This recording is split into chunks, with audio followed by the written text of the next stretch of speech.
Hey prova 1-2. Test prova.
Thank you.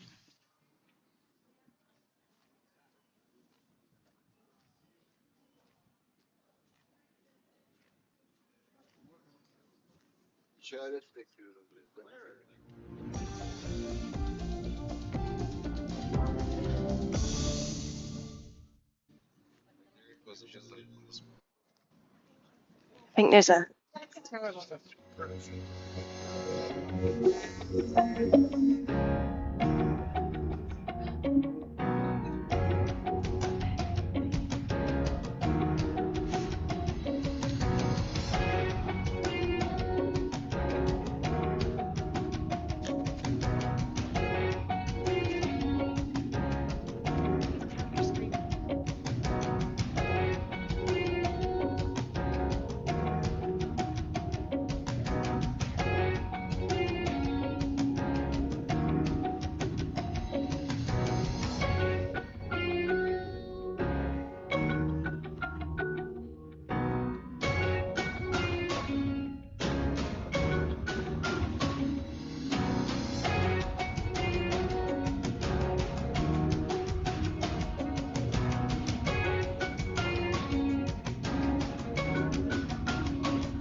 Good morning, ladies and gentlemen, and welcome to day 2 of the World Seed Congress.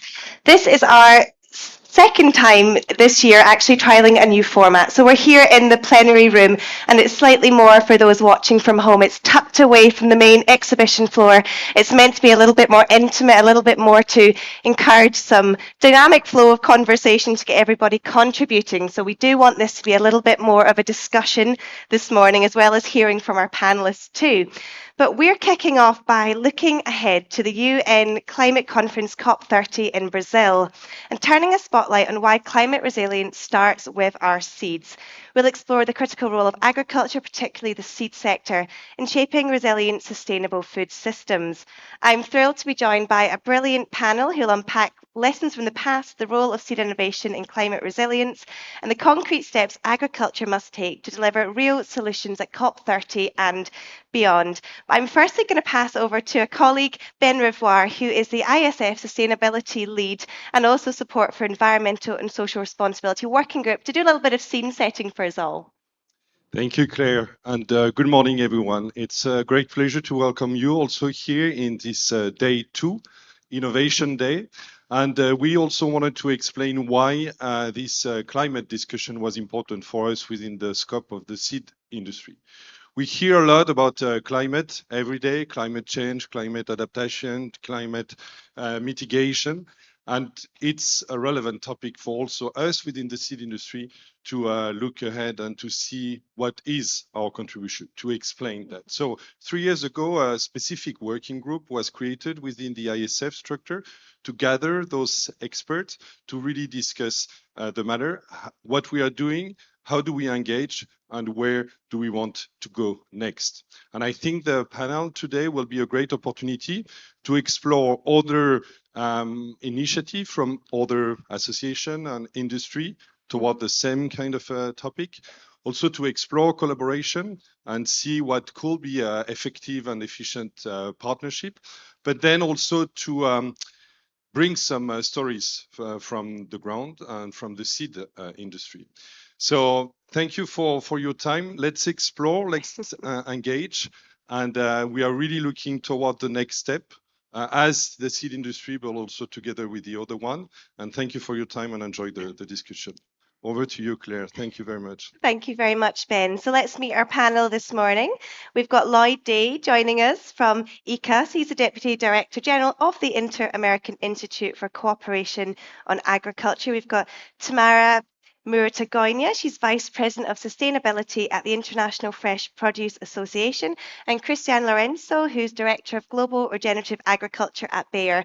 And Cristiane is also a member of the ISF Working Group for Environmental and Social Responsibility.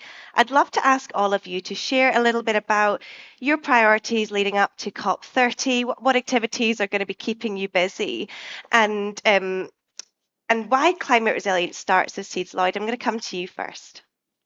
Well, thanks and good morning, everyone. And thank you, Ben, for the invitation to be here with all of you. It's a great honor. I'm representing a little gender balance here on this stage, which is sometimes not usually the role of a man. But let me tell you a little bit about what IICA is first. IICA is the Inter-American Institute for Cooperation on Agriculture.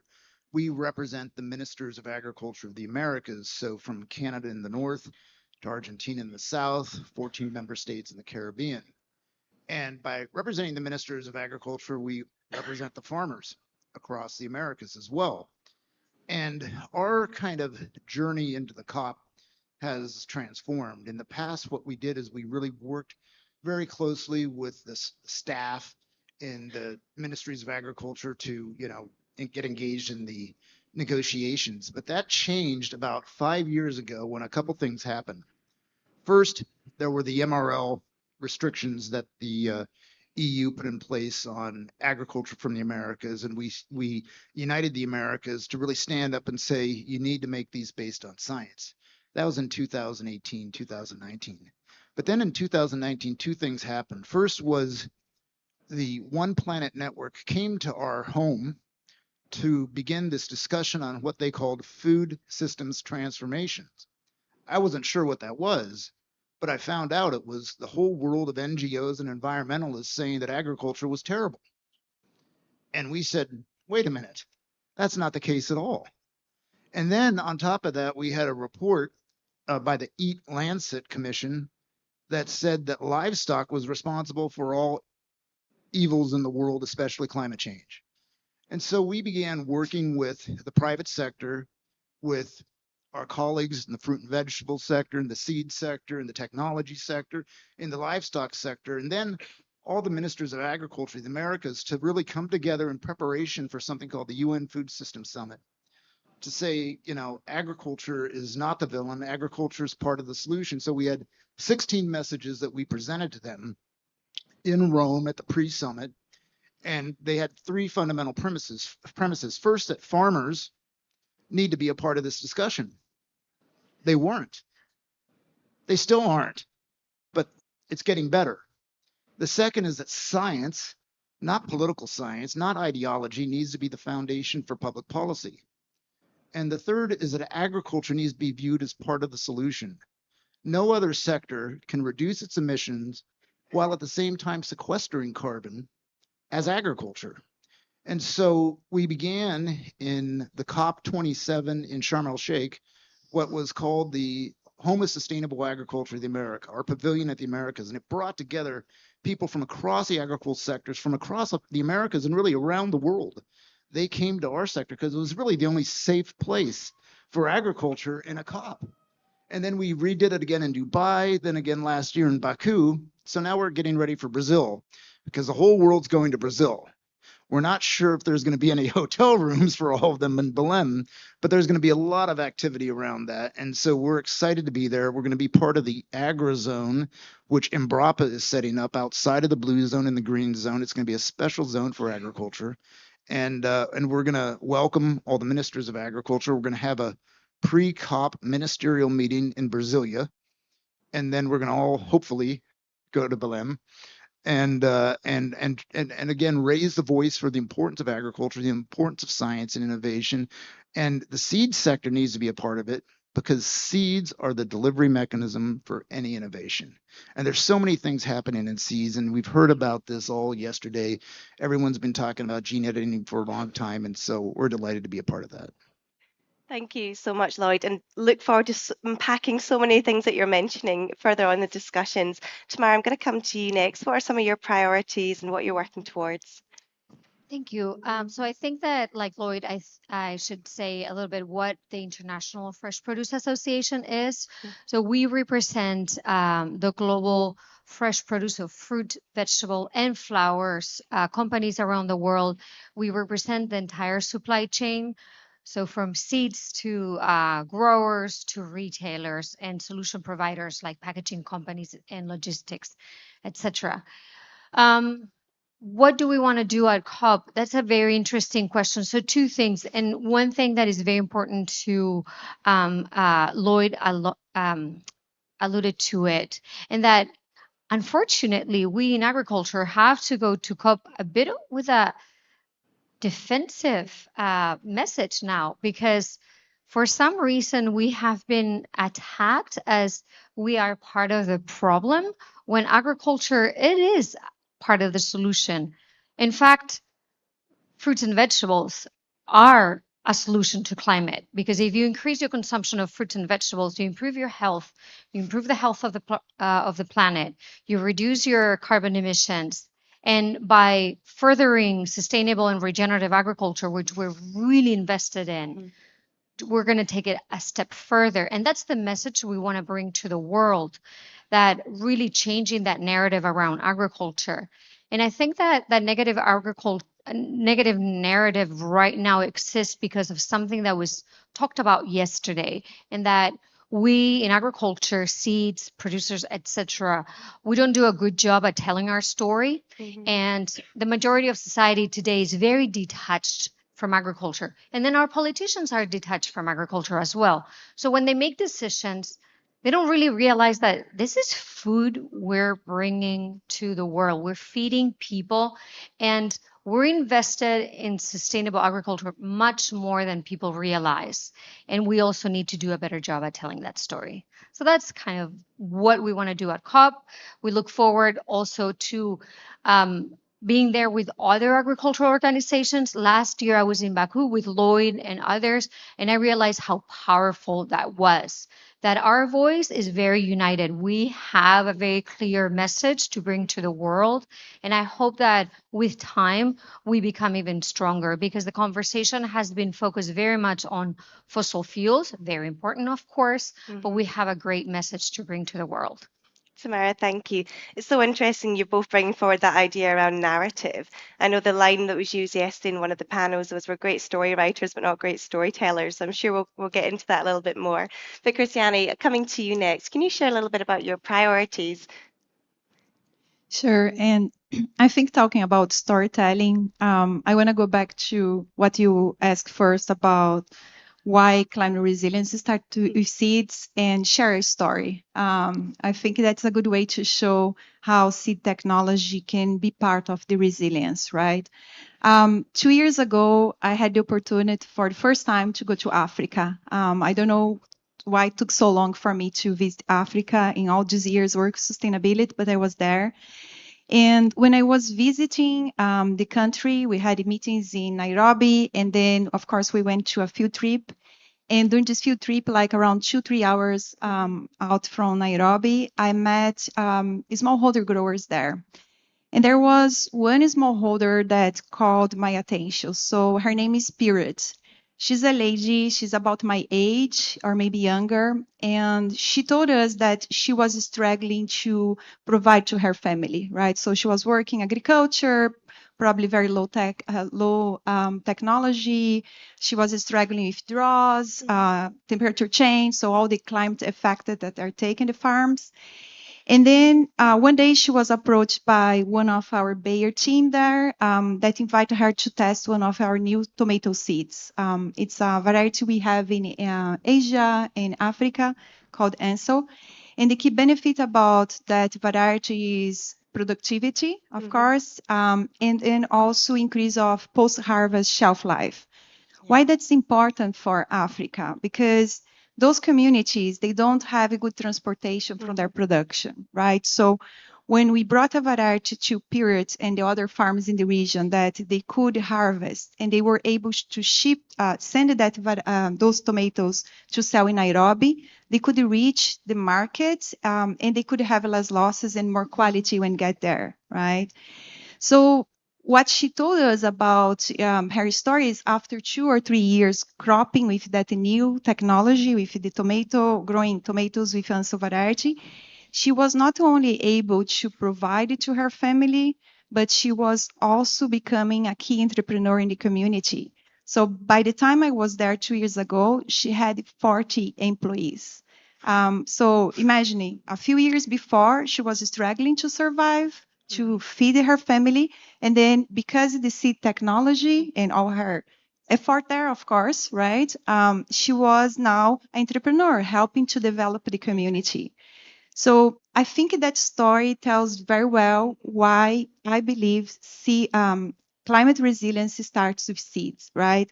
And goes beyond the climate, the water resilience, goes as well in terms of profitability for the grower, bringing growers to relay space where without those technologies that we provide, maybe they could not be there. In terms of COP, I think that's the story we want to really continue telling, right? So as Bayer and also now with ISF, we want to make sure that the agriculture contribution for climate mitigation and climate resilience is there, that story is told. And then we want as Bayer really to bring the grower as the center, right? So like Lloyd was saying, everything starts with the seeds, but the grower is the key one that's going to make the difference there, right? So make sure that the grower is there, make sure that we also use the space for partnerships. So for example, we have partnerships with the IICA in soil health and another smallholders work, how we can extend that collaboration there. And then the last key priority as well, out of the 3 ones we have, is how you also use the platform to enable policies that are going to support new technologies that are coming for growers, right? And that's really important for the industry, because many times there are misconceptions about the technology. So how we use as well to engage with civil society about the technologies we have. Amazing, Cristiane, and what an incredible story to share with everybody of some of the fantastic work happening on the ground. I know when I was in Africa, the post-harvest losses were such a huge concern. So amazing hearing some of the impact that you've had there. And you've obviously talked about putting the grower at the heart, Lloyd as well, farmers at the centre, Tamara, key message from all of you. So let's go to a farmer in the audience where we've got Rafael Riedel. Here's a Brazilian farmer, and he's also an ambassador from NGIN that you've been hearing about represented in the room, and a master's student of Agrifood Economics in Germany. Do you want to respond a little bit to what you're hearing, Rafael? Oh, 1 second. We'll wait until make sure we can all hear you. Yeah, I think this works.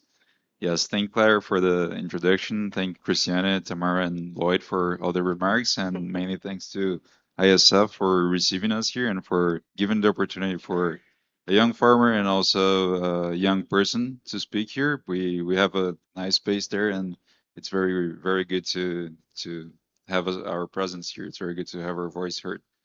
So I have a few lines that I could go here about all the remarks that you guys made, and it gives a lot of room to talk. But the direction that I'll go here is talk about our generation and what's our perspective on it. And what I want to say is that we're naturally a very environmental conscientious generation. We grew up in a world where globalization was very enforced. We like the Berlin Wall had just fallen, and like the whole world was about reduce, reuse, recycle. Everything was about unification of countries, systems, and everything. So we all know on a good level what sustainability is and what are the things that we have to do to get there. But I'd say the thing that we have to care about and the thing that we have to be really attention about is go on a deeper level. So people in my generation, we usually think of sustainability as trees in a field or like very green stuff or like those cycles. And then maybe say that from a farmer's perspective, when I imagine sustainability, I imagine just like a huge pile of cow manure because that's what we do to make fertilizers. Or I imagine just no-till agriculture that we do in Brazil or crop rotation and all those kinds of stuff that don't really get to people who are in the city and don't really get to young people who are mostly in these forums, are mostly advocating for sustainability. So I think our part as in the agriculture industry is mostly to try to bring a little bit of this word to them, try to say deeper in a deeper level what we do in sustainable technologies and try to show the good side of it. As Tamara put it really well, we became we need to be on the defensive side for some reason where we're actually part of the solution. And farmers, I'd say, is one of the main caretakers of nature. So it's hard when you're doing all that work and it feels like you're being criticized on doing something that people actually want and it's in the overall interest of the world. So yeah, I think that's my comment for now. And Rafa, I might come back to you very briefly. When you have conversations with your friends and maybe those in your age group, maybe slightly outside agriculture, what's the reaction that you get when you're explaining some of the work that you do?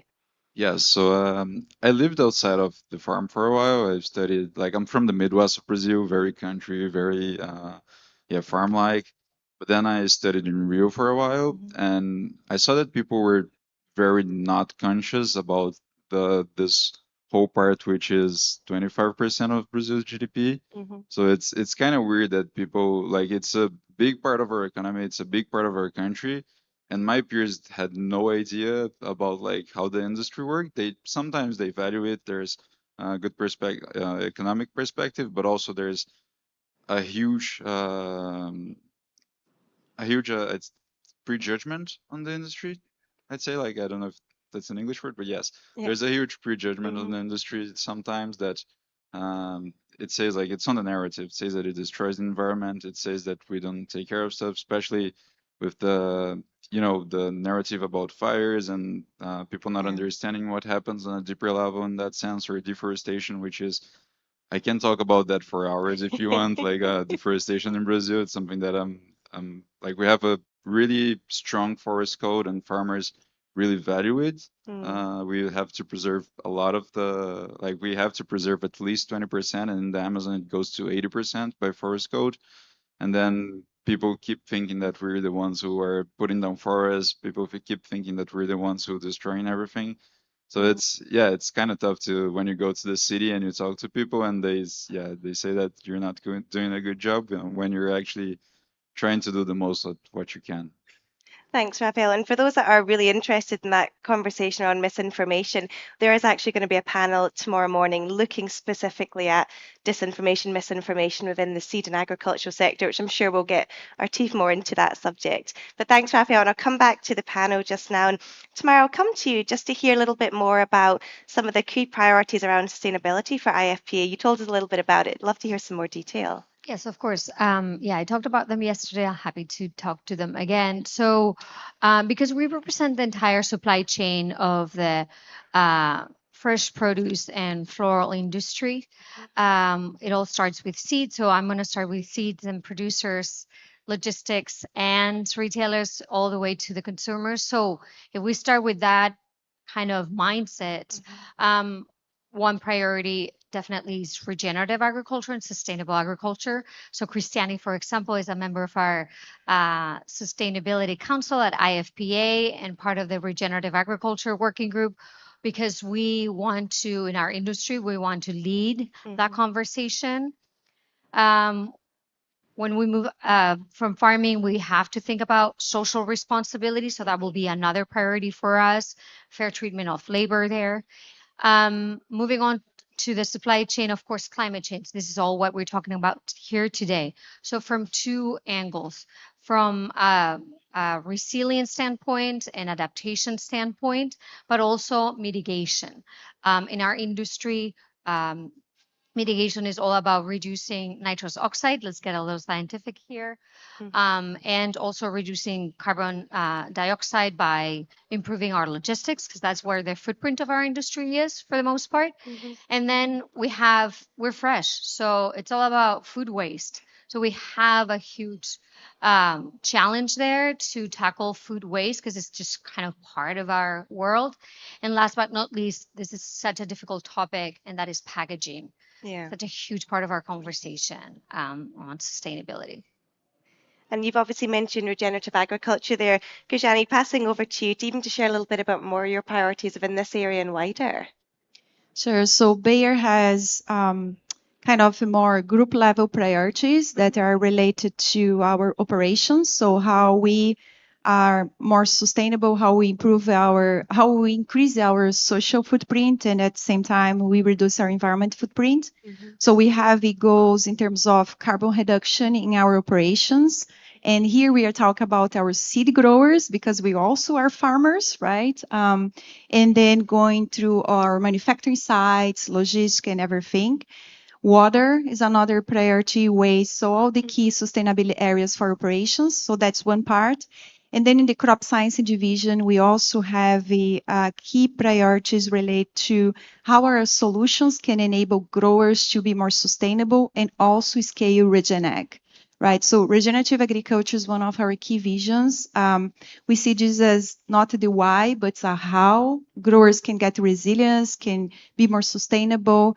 And the vision Bayer has is that we want to scale the transformation with Regen Ag for 400 million acres globally. So that's kind of the footprint we have with our solutions, right? We're talking about, of course, vegetables, but also corn, soy, rice, so all the places where we play globally. As I've been traveling and meeting with farmers, regenerative agriculture sometimes can be quite a divisive conversation. Are you finding there's a hesitance around adoption rates? I mean, maybe that's a question to both of you. I'll come to you first, Cristiane, but I'd love to hear from you too, Tamara. Yeah, I think that's a good question, because we spend in IFPA, I think, a year putting the definition about what regenerative agriculture means, right? There's I think, a lot of misunderstanding, right? So there's this whole, and especially when you go to a farm's level, or even my commercial team that are there close to the farmers, what does sustainability means, what regenerative agriculture means, and then now ESGs, right? So a lot of different terms. Basically, the way we position to farms is, well, sustainability is when you are producing more, trying to reduce the inputs, so how you produce more with less. But the way in sustainability is really about a more single season approach. For us, Regenag is really how you see the farm as an ecosystem approach, where the seasons, maybe you can crop corn now, and then you can do an intercropping with another crop there, or the next crop that you're going to have, right? So how you see as a system, and then the benefits that Regenag can bring in terms of soil health, water, biodiversity. I think what you mentioned in terms of resilience is a lot of farmers are already doing that, right? So when Rafael talked about agriculture in Brazil, I worked with soybeans growers for 4 years in Brazil, in all the regions, and no tillage, cover crop, rotation is part of the agriculture in Brazil, and also in other parts of the world, right? So a lot of farmers are already doing Regenag practice, they just don't call as that. But to go to another level, I would say to really start to look and measure the results, and then be able to talk about carbon reduction, carbon sequestration.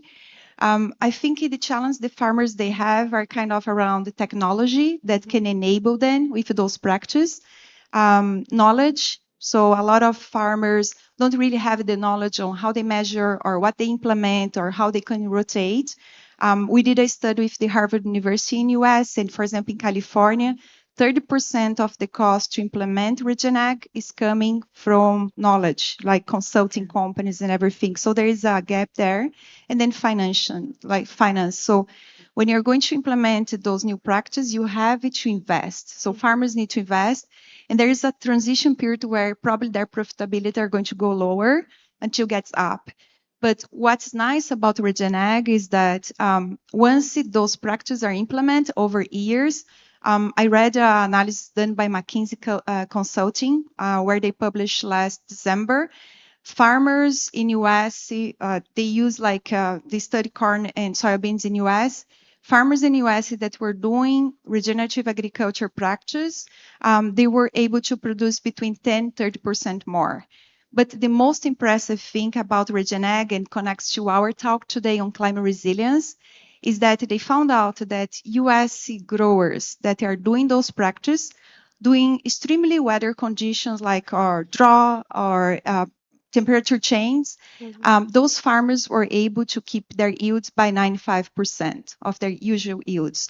Wow. When compared to conventional farms, they would deliver 1/3 of the yields in those conditions, right? So there are a lot of points and studies proving that those practices are helping the grower. But we need to work to really kind of share more data and support the growers with technology and knowledge transfer. Tamara, maybe you can talk about the definition that we build as well in IFPA and the work we are doing there. Definitely talk about that.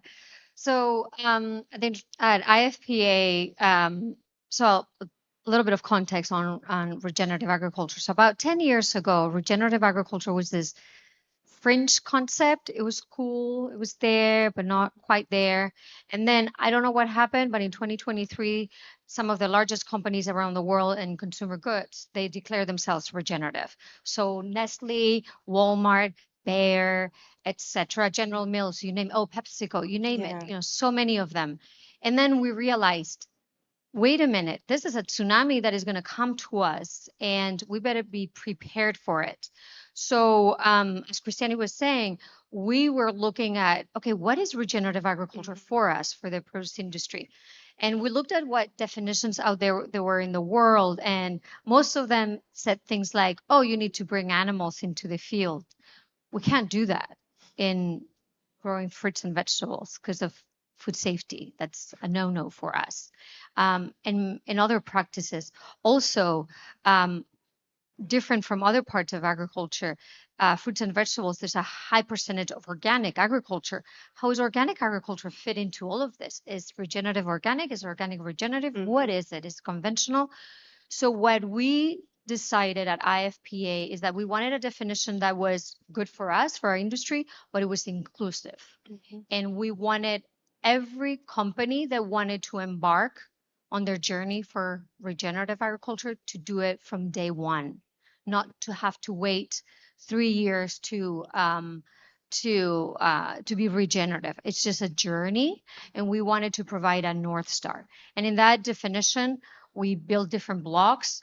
And of course, one of them is soil health. It's such an important core part of Regen Ag. The other one is biodiversity, very complex topic. Also water. But we also wanted to bring concepts like health, because health is the next frontier for sustainability. We rarely talk about it in conjunction with sustainability, but it is. It's like, humans, and our consumption of food. And last but not least, of course, climate, because regenerative agriculture is all about building resilient systems, but also mitigating climate change. And Lloyd, I'll bring you in here. Is this a focal point of your conversations in the Americas? Well, I've heard so many different things here, and I have so many reactions to all the different things, even starting back with Rafael. But when you're talking about regenerative agriculture and sustainability and all that, I'm the former administrator of the Agricultural Marketing Service of USDA. So I was brought back to the time when I had to fight with this organic certifier group that was trying to define sustainability. And they defined it as not biotech. That was their most important thing. And how do you do that? That's nonsense.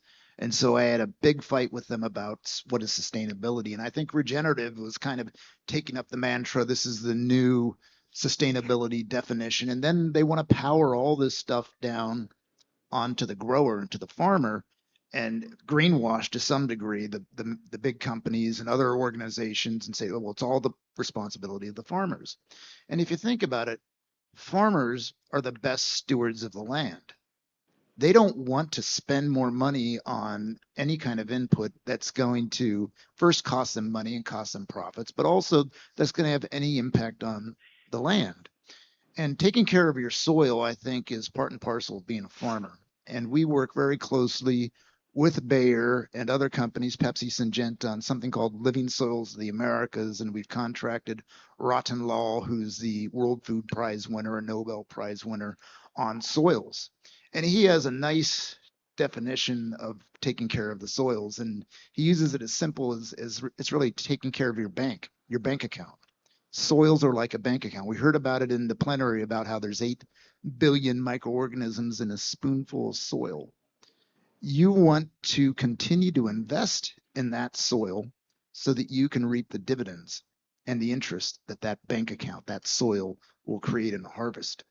And so when I go around talking to external audiences about regenerative ag and about taking care of the soils, I like to talk about taking care of your bank account and investing in your soils. We did a study with a Brazilian university, a Professor Seri, that really looked at good soil management practices and showed that agriculture doing those practices could help sequester the carbon and meet our climate goals very quickly.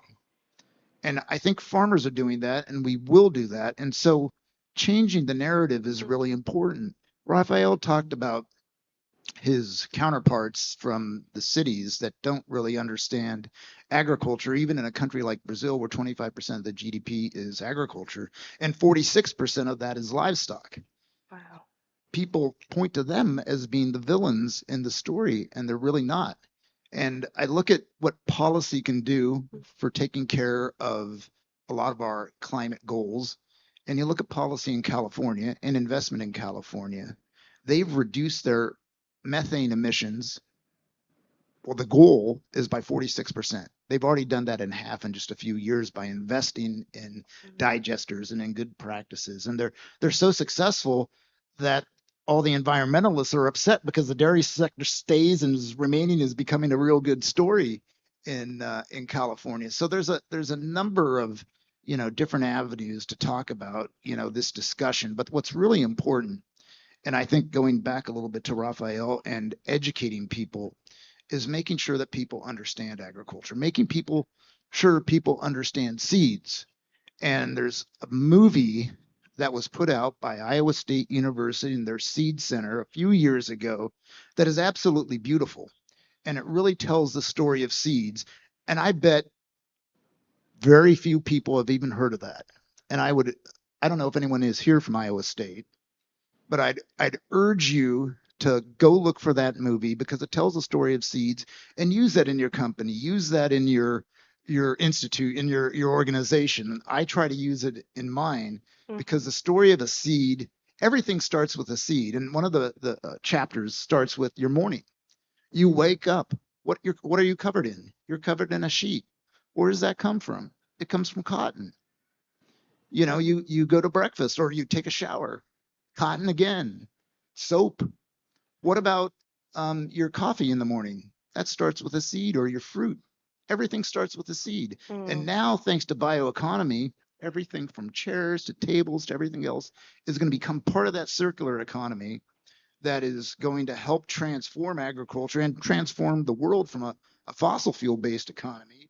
This is a glass bottle, but most bottles are plastic, and that comes from fossil fuels. So this is all starting to change, but it takes all of us to tell that story and to communicate it. No, I totally agree. It's interesting that the storytelling. The only thing I might disagree with is I think we all try to educate everybody, and it's something I've done a lot of research around changing narratives. And a lot of it is there is a resistance at that idea of we're trying to tell everybody about agriculture, and it's how do you meet people halfway? And I often wonder when it comes to adoption rates of regenerative agriculture and different things, are we actually having to rethink the way that we communicate and engage? So we're stepping more into the shoes of those we're trying to at the moment educate. So I think there's so much more to sort of, we could talk all day probably about that, but I would love to come to the audience and see if there's any questions. I know it's the first session of the morning, but is there, after a long evening, I'm quite sure, but is there anyone who would like to put their hands up and contribute? If I could make one more remark, maybe. Of course you can, Rafael. Just like I'm really glad that you guys brought up regenerative agriculture, because that's one thing that's I mean, people started now talking about regenerative agriculture, and it's pretty much the standard in Brazil for a while now, but we just didn't know that and didn't call that. And we have to kind of adapt to all these things, and also kind of makes it hard on producers, because sometimes we're already doing something, but not the way that politicians wants us to do it. Yeah. We do it mostly like on the best way for our environment and our farm or our specific microclimate.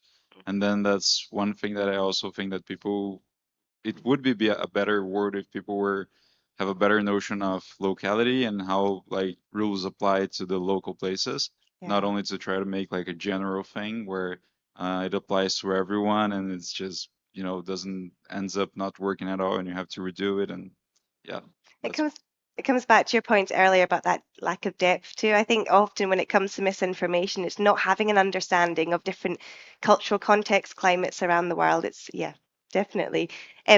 Well, there's no questions around the room for now. I will come back to you later, but I think let's turn our attention a little bit more to COP30. You've all shared a little bit about your priorities at the start of the session, but I do think we've got to acknowledge the milestone of COP28, where we saw the Declaration on Sustainable Agriculture, Resilient Food Systems and Climate Action. Has this elevated agriculture's position onto the global stage? I'll come to you, Tamara. Well, I think so. When the declaration came at COP28 in Dubai, we were all kind of wondering what did that mean for us?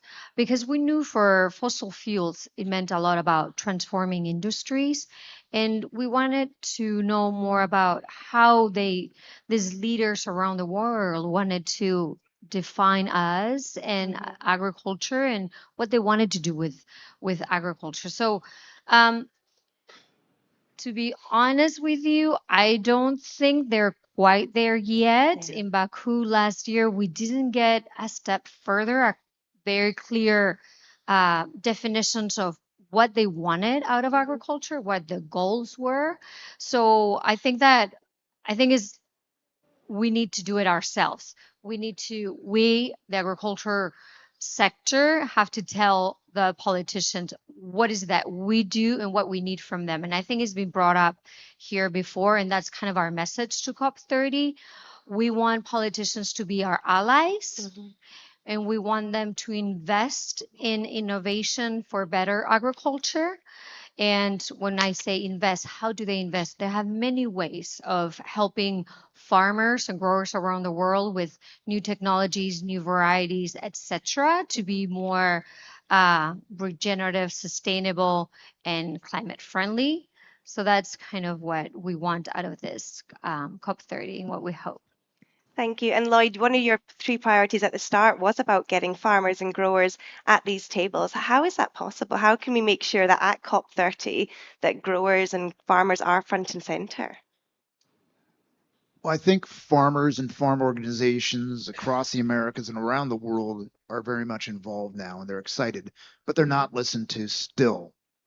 And the declaration from Dubai was very important, but a year later in Baku, we're all about to leave, and all of a sudden we notice a message from the COP presidency essentially saying, agriculture, farmers, livestock, you're the villain. I'm simplifying it a bit. It was a little more eloquent than that. And we looked at that and we said, what the heck? After all these years of working on this, after the Dubai Declaration, to have the presidency say that. And so we were there with the ministers of agriculture, with the private sector, and everyone started calling their delegations. And the COP presidency said to us, oh, that was a mistake. That was the communication team just doing something, and we're going to withdraw it. And they did so in about 2-3 days. But the damage is done. The damage is done, and it reflects what they think. So we have a lot of work to do, and we need to be present. We need to be active. We need to tell stories about what we're really doing so that people can understand it. Telling stories works, marketing works, but we have to be active because there's a whole world out there, and they're going to be very active this year in Brazil because, as Rafael said, they see Brazil as a villain in all this for deforestation when they don't appreciate all the good work that's being done by their country as well as their agricultural sector. And so we need to help them tell that story. And Cristiane, is the seed sector, from your experience at COPs in the past, has it been quite present in these conversations? I think as agriculture sector or input companies, yes, but as seed sector, I think we still have a lot of to do. And that's the intention we have now as with ISF, especially in our social environment working group. Ben can talk more about that later, but really there is still space for us to position our technologies there, right? Together with stakeholders and partners like IICA and other partners that are there, growers association, to really show the value that seed can bring. And I think when we talk about an industry level, it's not only about seed and breeding or biotech or gene editing that are new technologies coming as well. It's also about seed technology, right? So we have a lot of companies here in this Congress where they deliver seed coating, they deliver seed treatment, right? They deliver other technologies that also support the grower to protect that seed. When we talk about seed technology, the role of, I'm kind of mixing the questions here, but the role of the industry in this whole discussion, we bring the technology, but sometimes it's hard for us to really make the choice. That's what my breeders, they always say, right? Okay. So if you want to seed a plant that's more resilient for climate change or water conditions, you may sacrifice taste or may sacrifice quality, and the consumers they don't want that. So when you put together the seed technology plus the seed breeding together, I think that's where we have a much more space to support climate mitigation, climate resilience. And that's something we need to make as part of a discussion as well. To really go back to my point, and I think Lloyd was talking about that, how we enable policies that can support those technologies in the key countries. And a last thing I want to react to what Lloyd and Rafael said. I think COP in Brazil is going to be a good opportunity to really show a country where we breathe agriculture, right? Maybe in São Paulo or Rio de Janeiro or in the big cities. I'm from Brazil, so that's why I can talk by experience. A lot of people have no clue about agriculture. But when you travel out to São Paulo and Rio, you go to places like my state, Paraná, where I was born, where agriculture is the main thing, right? So I think it's going to be a great opportunity for the delegates and everybody that's going to Brazil to see real examples of social development in communities in the South where agriculture is there. and also how agriculture can have scale, how you can have a big production in the Middle East with sustainable agriculture practice, right? So it's a good space to showcase, not only talk, but also show good examples on how agriculture can be done with Regen Ag. Thank you. I'd love to get a show of hands in the room who might be heading to Brazil in November for COP30. Who's behind? And what about a show of hands for who's been to previous climate COP conferences? So if you'd like to keep your hands in the air, I'd love to come to one of you and share a little bit of a reaction about some of the things I've been talking to. Who's brave enough to share a bit about a past experience at one of the COP conferences, particularly in regards to some of the conversations? What has the seed sector been represented?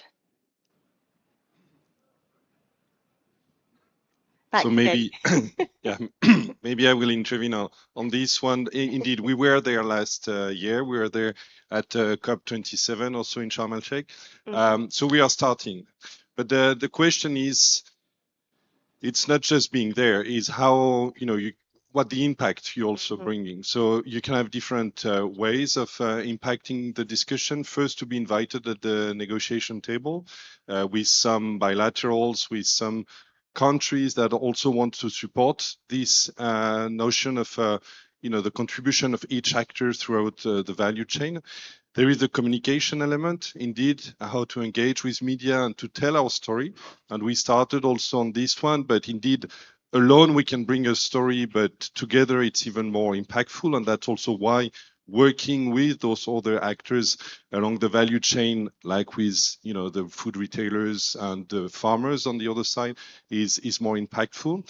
And Cristiane, your point about also bringing media and policymakers down to the ground to visit fields and activity and to explain not only seeds but plant breeding activities, really about this innovation stream at the beginning of the chain. And you also mentioned that it's not just the planting material, but it's all the technology that goes together. Because when farmers buy seed, they also buy the technology, the good agricultural practices, and then all the sustainable, let's say, element around new farming practices, not just putting words on a definition for regenerative agriculture, but what does it mean concretely at this. So from the seed industry, we also started some project like the Seed Resilience Project in Africa, where instead of just having statement and publication and report that is not saving life for anyone, we bring seeds to the ground to the farmers so then they can test, they can compare, and they can see the impact in terms of yield, but also in terms of land use. Because all the discussion about contribution of the food system into the biodiversity, land restoration, soil health, land use is all connected to how you start your production, how efficient you use your land, the water you have, and what is the agricultural input you also have together to have a reliable production that, as Lloyd say, take care of your bank account, your soil, but your farm, and then you can make a living out of that. You can contribute positively to, feeding your family, the population, but also contributing to building a sustainable system there. So that's how we started our engagement, and that's also where this kind of discussion is important for us. We'll continue on the environmental side, also on the social side, because the two goes together. What is our responsibility in terms of seed sector to also bring that? And we start to, we're starting to have, our voice heard, understood, and heard. And very happy also to see this kind of growing partnership. But again, we will be more impactful if we go as industry, if we are proactive and not reactive, as you said, Tamara. And then if we look ahead, because it's really about contributing to the future goals. But yeah, interesting to hear also from others that are maybe more involved in some more policy dialogues, and also what is our policy ask and how do we want to go further on this one. Is there anyone else that would like to share?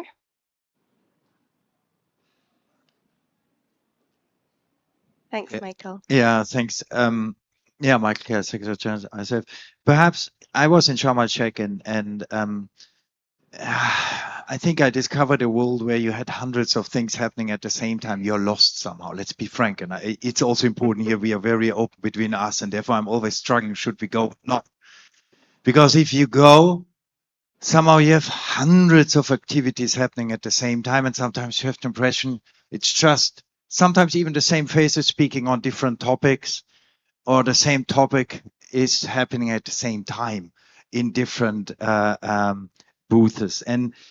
And for me, I was there and I felt totally lost as seed sector. It was the first time and discovered things. And the only chance I had, I was chair of the private sector mechanism committee of food security of FAO.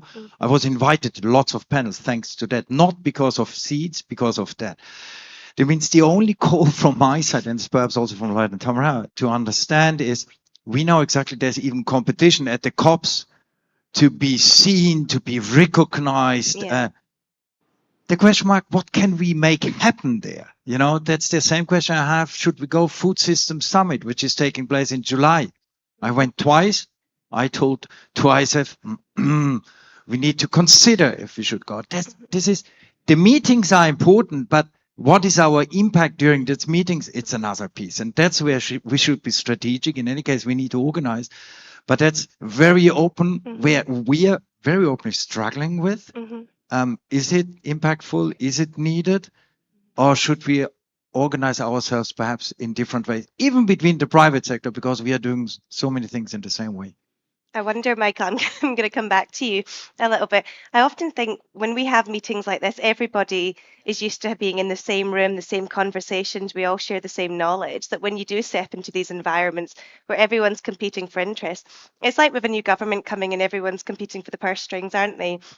You often, I don't know if it's a case for maybe, does agriculture, does the seed industry need to show up more in other aspects of society so we understand where we fit more? So when these conversations happen, we can relate, we can be more relevant. I wonder if there's something, I don't know if any of you want to contribute on that we can do, Lloyd? Yeah, I had this discussion at the sustainability conference in Las Vegas just post-COVID with some colleagues that were saying, why should we be at the UN Food System Summit or the World Economic Forum or the COPs? And some say, we're not going, these people are our enemy. And others, including me, say, we need to be there. Yeah. Now, we don't need to be at everything. And you're right. You know, I kind of laugh when I'm at the COP. Everyone's running around and they're on their I still call iPhones Blackberries, so I'm dating myself. They're on their Blackberries. You know, they're saving the world. And there's a million different things happening at the same time. But if you're not there, and I think the president said this, if you're not at the table, you're on the menu. Totally. So you need to participate, and sometimes in places where it makes you uncomfortable. And so I think it's important that the sector is there. And I don't think the seed sector is loud enough in all these conferences. And you really should be. Agriculture is getting louder, but as a sector within agriculture, the seed sector needs to be louder because everything starts with the seed. And there's so much innovation. There's so many exciting things that is happening with gene editing that we need to tell that story because it's going to change the world. But we need investment. And investment isn't going into the ag sector, it's going elsewhere. So we need to tell that story more often and more loudly. Thanks, Lloyd. I'm just aware of time, so I'm going to come to each of you sort of to summarize a little bit and maybe share your next steps, your call to action within the seed space. Cristiane, I'll start with you. So I think as we are here as seed industry, the call of action that I have is really about every company that's here get engaged with the statement that we are creating as ISF for the COP and the climate resilience. So seeds, climate resilience starts with seeds. We are building that as part of our working group. And then I think there are clear actions that each one of us can take as companies, organizations, associations as well. One is helping to build this statement and help us with examples, right? I shared one example here. I had a lot we didn't have time to share, but as Bayer has examples, other companies have as well with a clear impact. Second, everybody probably is going to some events, right? We talk about COP, but like last year with Tamara, we were in the Climate Week in New York. also we saw a big space there for agriculture, right? And seed was never mentioned. All the panels we were there, the Bayer panel we had seeds, but I think when you go to events, use the position and start to share as well that story. And I think we also need as a call of action to get closer, and ISF can help on what we say, right? So Lloyd and Tamara were talking about the amount of messages and events you have. So really get engaged and support us in ISF in the working group on position, create the statement, create a common position, and then help it to communicate more everywhere we go. Thanks, Cristiane. Lloyd, I'll come to you. Does anybody know who Henry Wallace is? I see We've one got some person hands up nodding. behind you. Very few people. So Henry Wallace, he founded IICA, so he's important to us, but he also founded Pioneer Hybrid Seed. He also was the man who helped send Norman Borlaug to Mexico. And Norman Borlaug was a plant breeder, and he saved the world by creating a solution to wheat stem rust. We're going to create a lot of new solutions in seeds that will be the delivery mechanism for that innovation, for our health, for our nutrition, for our climate. We need to tell those stories, and we need to be active everywhere, and seeds needs to be more visible. Thanks, Lloyd. And Tamara to finish. So we need to go, everyone in the agriculture and food sector definitely has to go to COP with a pre-competitive approach and collaborative approach. So those two elements have to be there. What are we doing there? For example, we're joining forces with ISF and having a joint declaration for COP30. And we're also trying to bring more organizations to have that common voice. As we're all saying, we just need to have more voices from agriculture together. And so we're now in the process of gathering more organizations to collaborate with. Internally, what we're doing is with all the sustainability professionals, we're asking them what do they want us to bring to COP. But for the most part is definitely changing the narrative and making politicians support us in our journey for sustainable agriculture. Thanks, Tamara. I think a key theme of all of you today has been around the need to be better storytellers if we're going to change the narrative, but also to be collaborative and to show up. And I know we had a few hands in the room who'll be attending COP30, but I think there is something there about strength in numbers and having a unified message, and that's something I definitely think that's going to cut through some of the noise. But that is all we've got time for today. I just want to say a huge thank you to Tamara, Lloyd and Cristiane for joining us for this panel, and for everyone joining in the audience and those online at home. Thank you very much for your time.